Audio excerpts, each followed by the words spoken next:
Gjykata e Elbasanit la në burg Gjino Agon i akuzuar si bashkëpunëtor në vrasjen e biznesmenit Mondi Mahalla, një herësh ortak i tij në biznesin e taksive.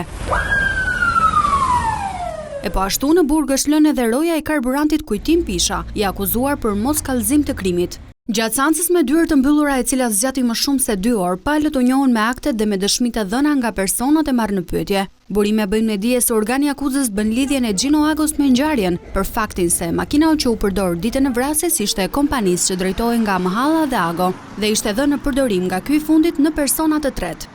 Nga ana tjetër, mbrojtja e Kujtim Pishës ka kërkuar vlerësim të palishëm të arrestit dhe mosvendosje të masës së sigurisë, kërkesë që nuk është marrë në konsiderat nga gjyqtari Elizdine. Sipas avokatit mbrojtës, klienti i tij ka qenë duke konsumuar darkën në momentin që ka ndodhur krimi, gjë që vërtetohet nga mungesa e tij në pamjet filmike të marra nga kamerat e sigurisë.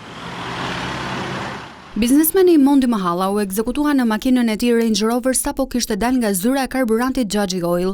Kamerat e sigurisë kanë zbardhur gjithë dinamikën e atentatit. Ato tregojnë autorin e maskuar me kapuç që afrohet me makinën Audi pranë biznesmenit, del nga mjeti dhe qëllon disa herë në drejtim të tij.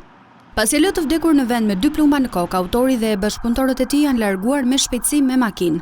Të arrestuar për ngjarjen përveç Gjino Agos dhe erojes Kujtim Pisha janë edhe Nevzat Spau dhe Naldo Gjini. Ky i fundit ishte parë kohët e fundit duke qarkulluar me makinën tip Audi që përdorën autorët në ekzekutimin e 43 vjeçarit.